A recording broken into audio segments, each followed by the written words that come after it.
The first time I heard my wife laugh after winning $20 million, it was not in our kitchen, not in our driveway, and not with her arms around me like we had finally outrun every hard year behind us. It was in a courthouse conference room, while she signed divorce papers with a silver pen and smiled like the money had erased my name from her life. My name is Lucas Reynolds, and until that morning, I thought a man could survive almost anything if he stayed decent, worked hard, and kept his promises longer than the storm lasted. I was 43 years old, a commercial insurance adjuster from Raleigh, North Carolina, the kind of man who spent more time reading damage reports and policy language than chasing attention. I measured life in practical things. Mortgage payments made on time, cars serviced before winter, groceries carried in before the rain started. Abigail used to call that dependable. Later, she called it predictable. The conference room had glass walls, a long oak table, and a view of downtown traffic moving below us like everyone down there had somewhere ordinary to be. I remember the smell of paper, coffee, and that faint polished scent expensive offices have when nothing in them has ever been truly lived in.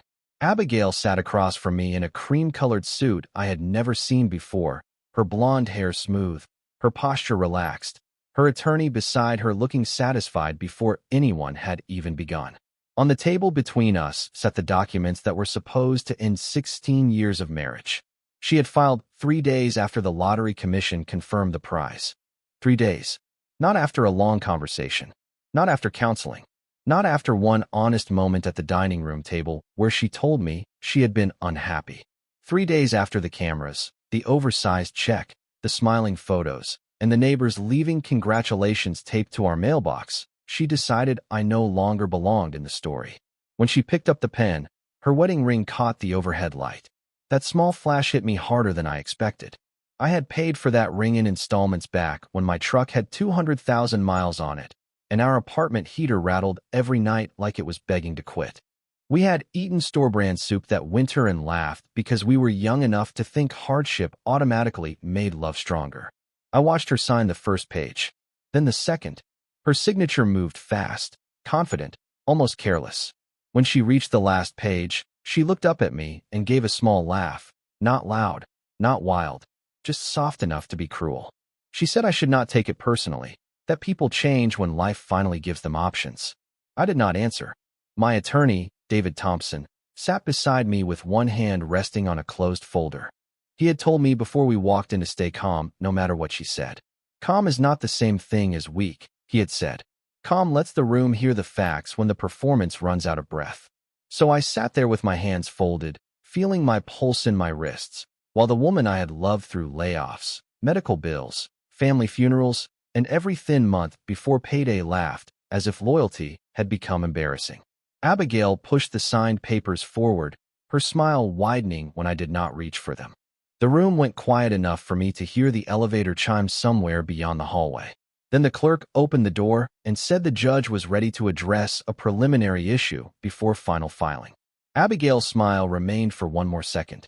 Then David opened the folder beside me, slid out a single document, and placed it on the table with the calm precision of a man setting down a match near dry leaves.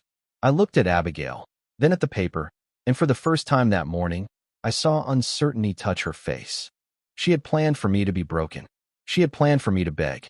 What she had not planned for was the one signature she had forgotten existed.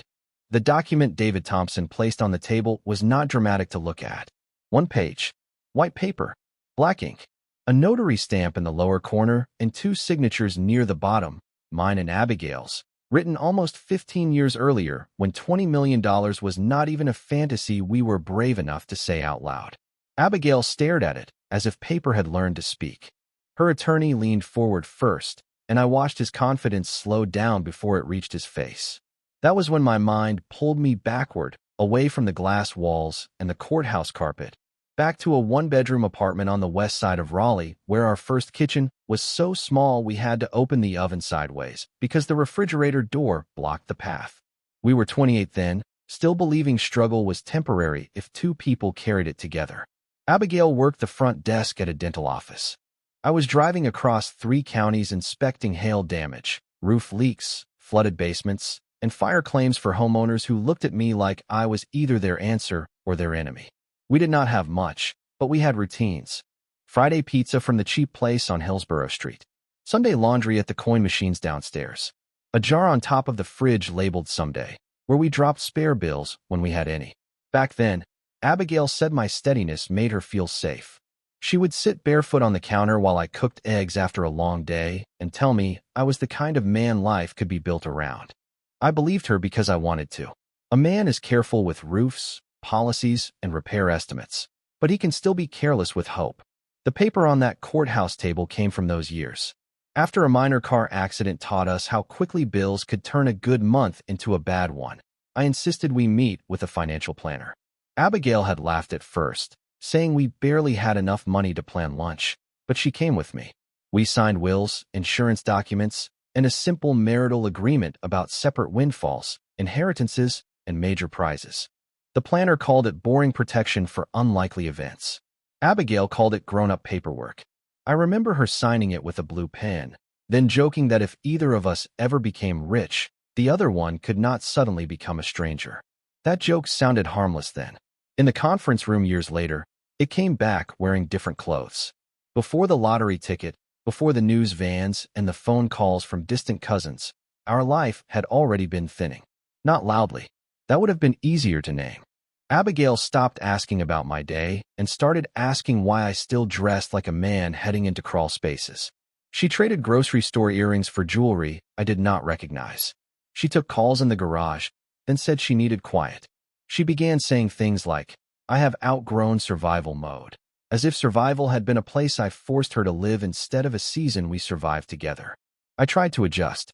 Better dinners, short trips to the coast, more time at home. But there are people who do not want a bridge back to you. They want enough distance to make leaving look natural. Then came the lottery ticket. She bought it at a gas station outside Cary after a work lunch. She called me screaming at first, or what sounded like screaming through tears and disbelief. I drove home thinking everything hard might finally soften. I imagined paying off the house, helping my mother, replacing the truck, taking Abigail somewhere warm where neither of us had to check email. For one beautiful hour, I thought money had arrived as mercy. By the end of that week, I understood it had arrived as a mirror. Abigail stood taller, spoke differently, looked at me like I was part of the before picture. And 3 days after the prize was confirmed, David called me into his office and asked if I still had a copy of that old agreement. I had kept it in a fireproof box with our passports, the house deed, and my father's military flag. Abigail used to tease me for keeping paper like history mattered. Sitting across from her now, watching her eyes move over the signature she had forgotten, I realized history does matter.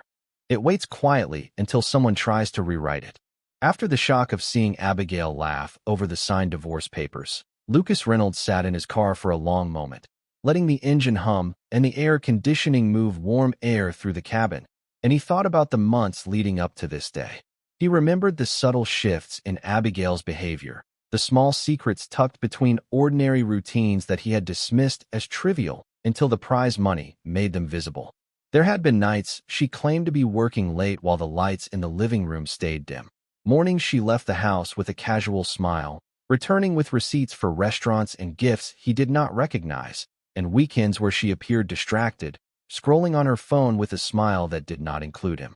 Lucas recalled how he had tried to maintain the life they had built, planning trips, keeping up with home improvements, and balancing work schedules while thinking that trust was mutual. He remembered nights lying awake, calculating figures in his head, wondering why certain bills were higher than expected, why certain friends seemed unusually present during family gatherings, and why small arguments seemed to surface over things he had never noticed before. The prize money had acted as a spotlight, revealing behaviors that had been in shadow for months, a pattern of independence and preparation that had nothing to do with him and everything to do with the path Abigail had chosen. Sitting in the car, Lucas reviewed every detail he had noted over the past weeks: financial statements, emails, calendar entries, and text messages, each a piece of evidence that reflected both the accumulation of trust and the gaps where it had been exploited. He realized that the story Abigail had written for herself relied on his presumed reactions, assuming that he would respond with anger or panic, creating the narrative she wanted to control. But Lucas had learned to slow his breathing, to think methodically, to separate emotion from action, and to measure every response against facts rather than assumptions. The hum of the engine became a rhythm for reflection, each vibration a reminder that he was still in control of his movements, even if the day's events were designed to unsettle him.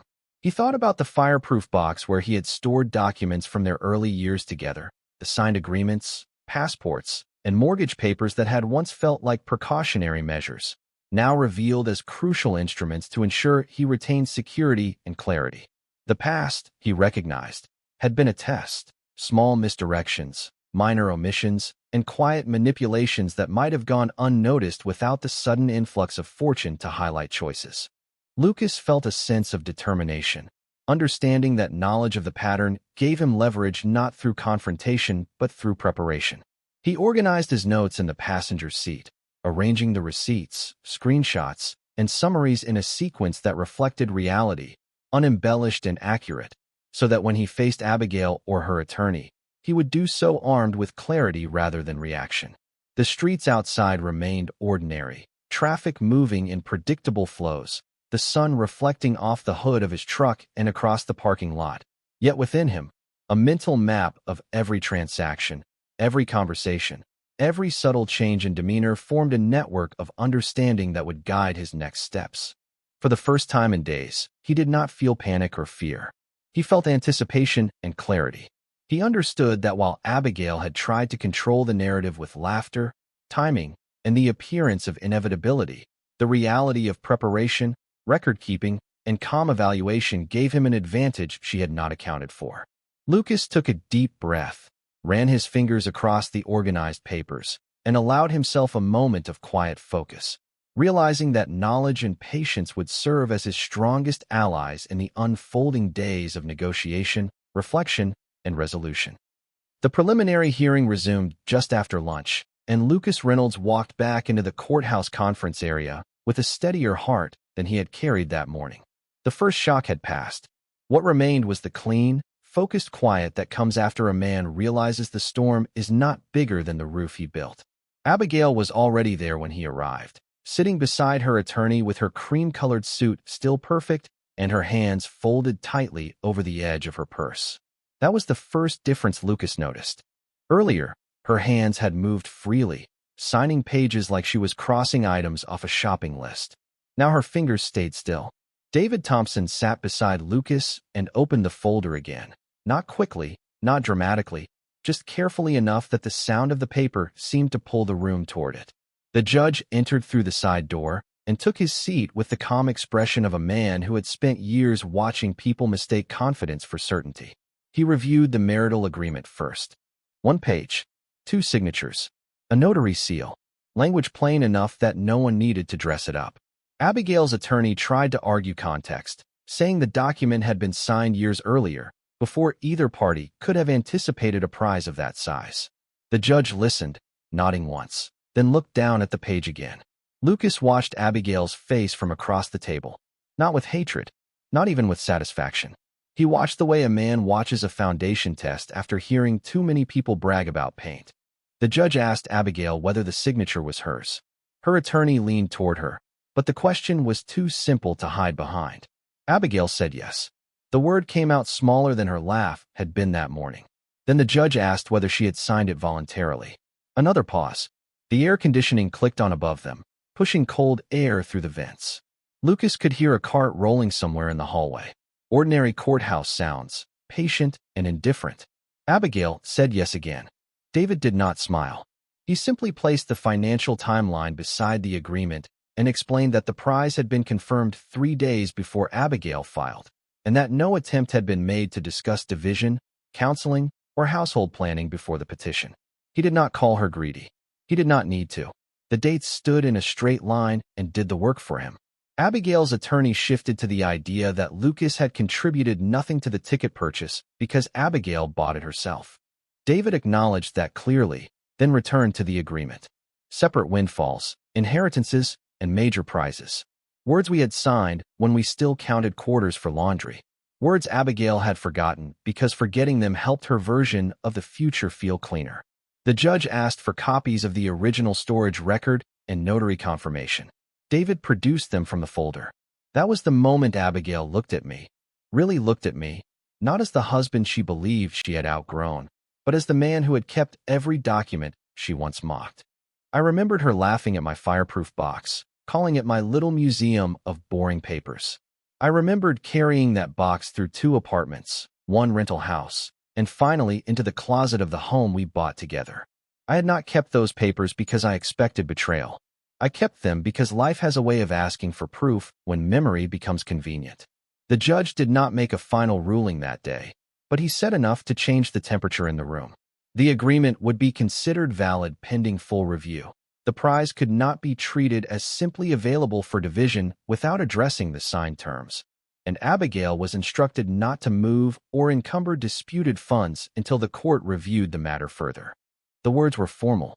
The impact was not. Abigail's posture changed as if the chair beneath her had become unfamiliar. For the first time since the lottery cameras arrived, the money was no longer a door she could slam behind her. It was evidence under supervision. When the session ended, she stood too quickly and whispered something to her attorney. He did not answer right away. David placed his documents back into the folder, closed the clasp, and gave Lucas a small nod. Outside the conference room, Abigail caught up to them near the elevators. Her voice was low, tight, stripped of the performance she had worn all morning. She asked why Lucas had not told her he still had that agreement. Lucas looked at the elevator doors, at their reflections standing side by side like 2 strangers waiting for different floors. Then he said, "You knew it existed when you signed it." The doors opened. David stepped in first. Lucas followed. Abigail remained in the hallway, her face pale under the courthouse lights, while the doors slid shut between the life she thought she had purchased and the truth she had signed away years before. After the preliminary hearing, Lucas Reynolds returned to his office with a renewed sense of focus and clarity. The courthouse lights and glass walls had not frightened him, nor had the echo of Abigail's laughter faded from memory. He unpacked his briefcase, laying out documents, receipts, and transcripts in neat stacks across his desk, the soft hum of the air conditioning a quiet rhythm against the occasional passing car outside. David Thompson, his attorney, joined him shortly, and together they reviewed the detailed records of bank transfers, lottery confirmation statements, signed agreements, and correspondence showing the exact timeline of Abigail's decisions. Each document was a piece of a puzzle, a lattice that connected actions with motives, and Lucas approached them methodically, like a surveyor mapping a landscape for signs of instability. He remembered the nights before the lottery when small inconsistencies had gone unnoticed. Unexplained charges, subtle changes in Abigail's schedule, and moments where she seemed distracted or preoccupied. Those minor anomalies now formed a clear pattern, and reviewing them in the context of the lottery winnings illuminated the deliberate choices she had made. Lucas thought of their home, once a place of laughter and shared routines, now reduced to financial transactions and signed agreements that defined ownership and legal rights. He made notes meticulously, creating a chronological narrative that would be impossible to misinterpret or dispute, ensuring every detail from text messages to receipts and witness accounts had a place in the organized file. David advised caution, emphasizing patience and clarity, reminding Lucas that the strength of their case was in the methodical presentation rather than emotion. The hours passed quietly, filled with the sound of pen on paper, the soft shuffle of documents, and the distant hum of office activity in the building. Lucas allowed himself to reflect on the history of the relationship, the years of trust, shared sacrifices, and the small joys that had seemed ordinary at the time, but now held significance in shaping the context of the dispute. The realization that Abigail had anticipated emotional reaction, using confidence and outward composure to control the narrative, strengthened his resolve to remain composed and deliberate in every step. As evening approached, Lucas finalized the organization of materials, labeling evidence with dates, times, and contextual notes that would provide a logical and compelling account of events.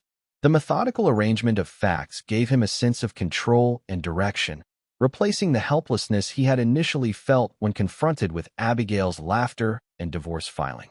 He reviewed the compiled evidence one last time, noting connections between her actions, legal implications, and potential outcomes, ensuring that when he presented this information in formal proceedings, it would be coherent, verifiable, and compelling.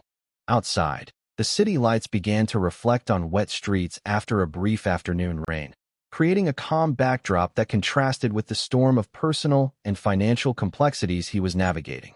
Lucas realized that preparation, clarity, and patience were now his strongest tools, and that by understanding the full scope of actions and motives, he could approach upcoming mediation and legal proceedings not as a man reacting to betrayal, but as one strategically and calmly asserting his rights and protecting his future, transforming a moment of shock into a foundation for measured and informed action. The following morning, Lucas Reynolds arrived at David Thompson's office with a calm sense of purpose, the sunlight filtering through the blinds casting parallel lines across the hardwood floor, each line a subtle reminder of structure and order in a world that had felt chaotic just days before. He placed his carefully organized folder on the desk, every document aligned, receipts stacked, correspondence annotated, and financial statements clearly marked with dates, times, and context. David leaned back, tapping his pen lightly against the table, a signal that the work ahead would require precision and patience rather than reaction.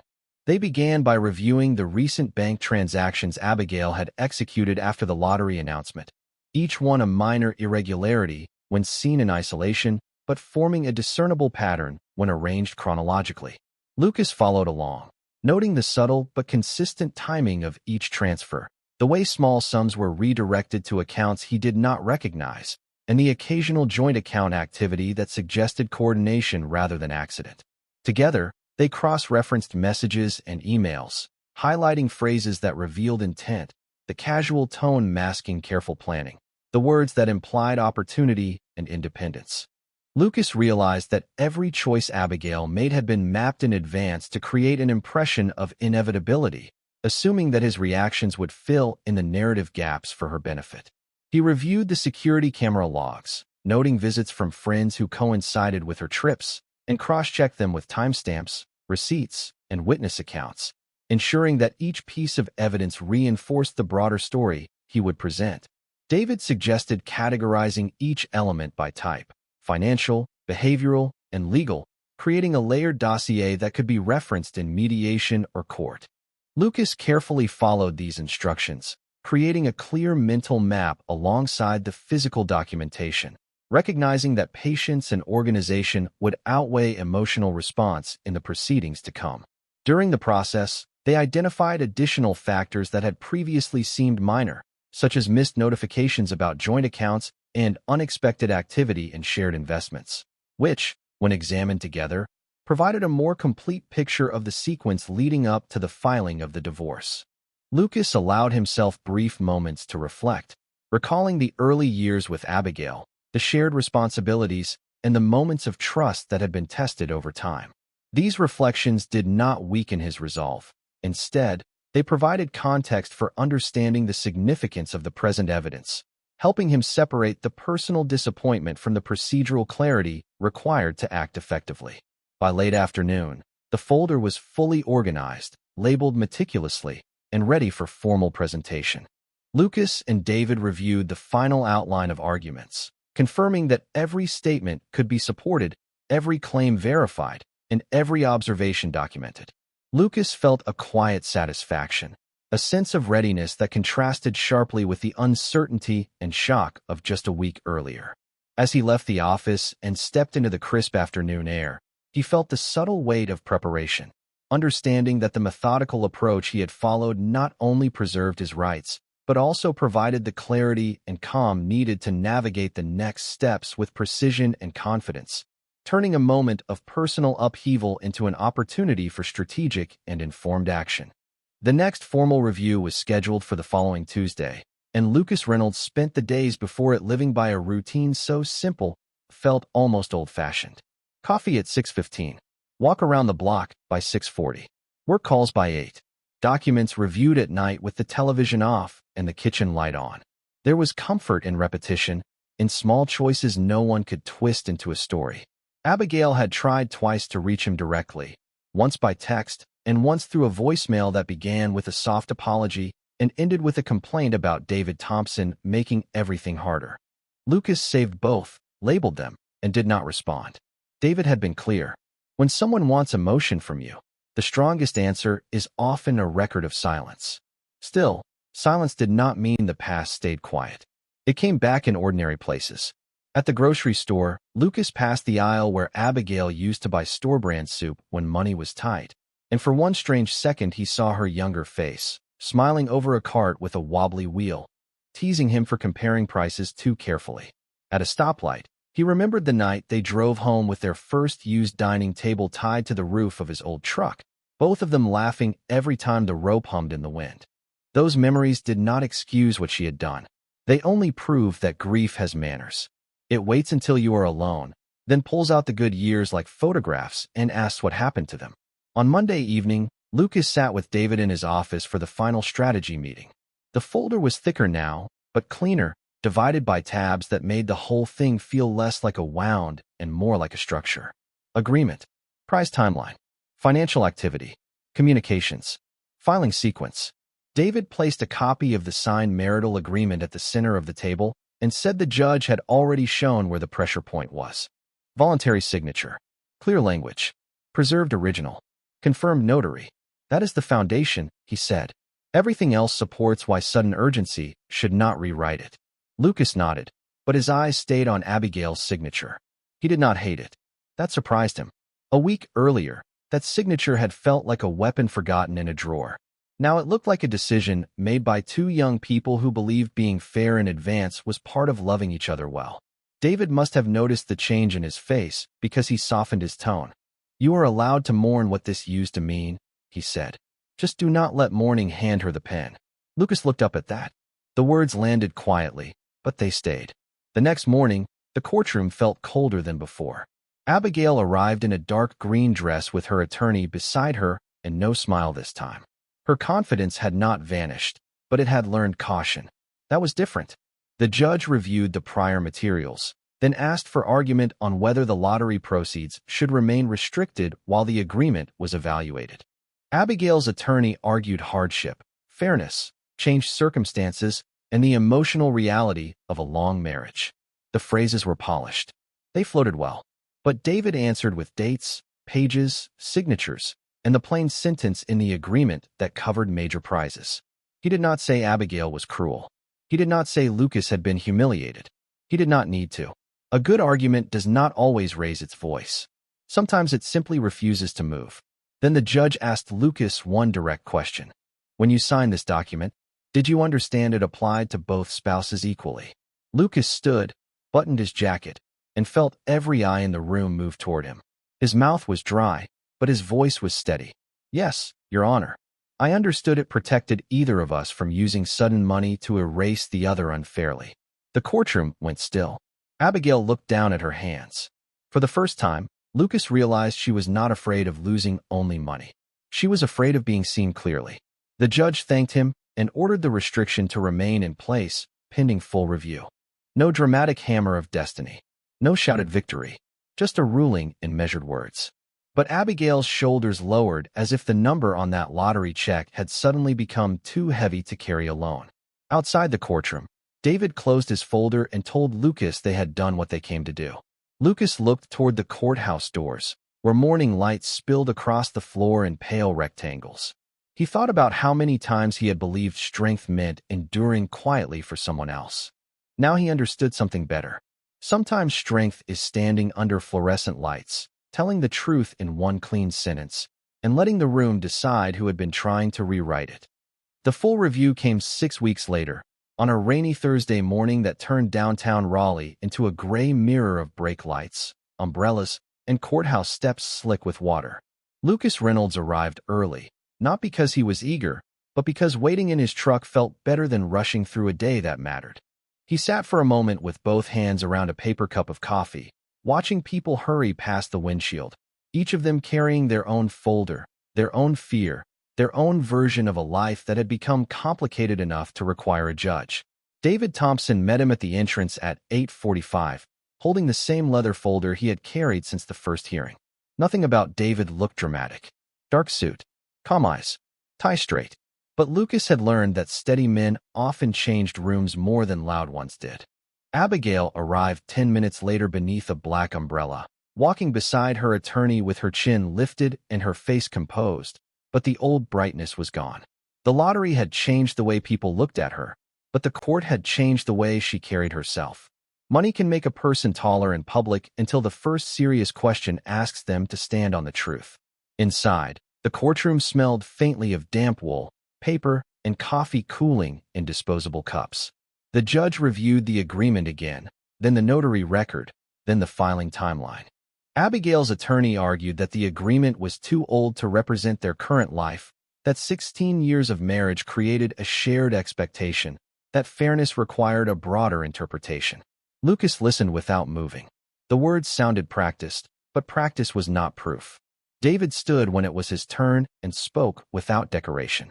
He explained that the age of a document did not erase its clarity, that both parties signed voluntarily, that the language specifically covered major prizes, and that Abigail's decision to file 3 days after the prize confirmation made the timeline relevant, not incidental. Then he placed the final exhibit on the table, a copy of an email Abigail had sent to a financial advisor 2 days before filing. Lucas had seen it only once before, in David's office, and even then it had made the room feel colder. In the email, Abigail asked how quickly lottery proceeds could be transferred into protected accounts before divorce proceedings became public. She did not mention counseling. She did not mention uncertainty. She did not mention Lucas at all except as a future complication. The judge read silently. Abigail's attorney leaned toward her, whispering quickly, but Abigail did not look at him. She looked at the table. Lucas felt no thrill watching it happen. That surprised him again. There are moments you imagine will feel like justice, but when they arrive, they feel more like confirmation of something you wish had never been true. The judge asked Abigail whether she disputed sending the email. She said no. Her voice was low enough that the court reporter asked her to repeat it. She did. David then connected the email to the filing date, the agreement, and the attempted movement of funds. His argument was not emotional. It was surgical. Each fact met the next fact. Each date closed a door. Abigail's attorney tried once more to frame her actions as panic after a sudden financial change.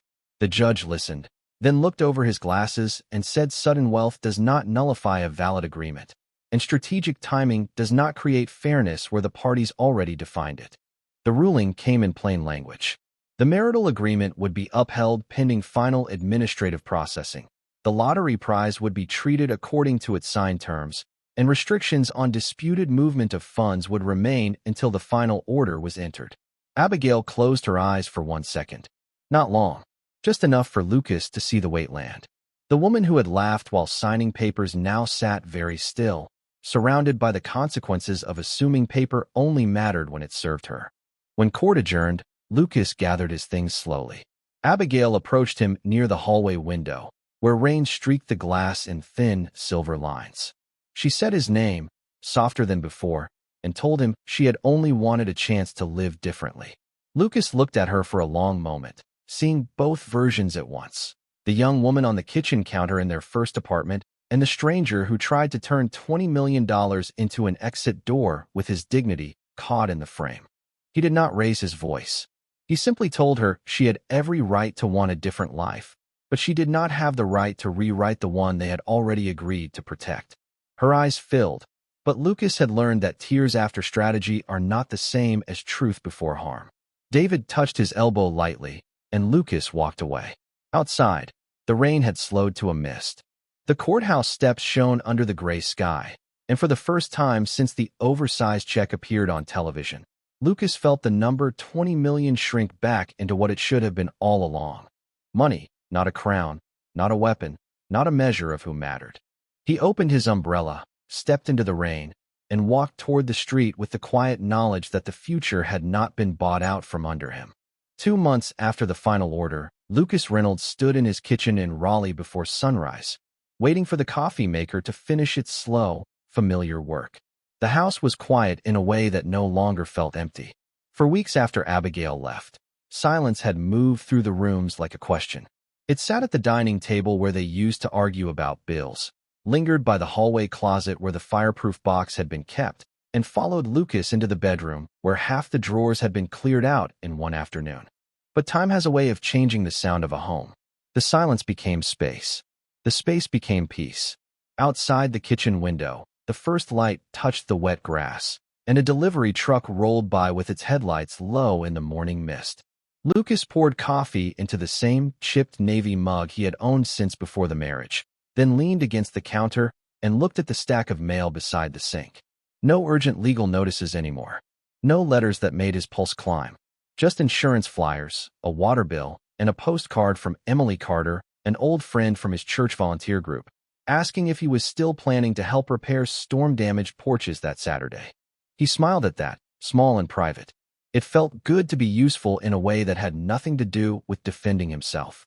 Abigail called once after everything was finalized.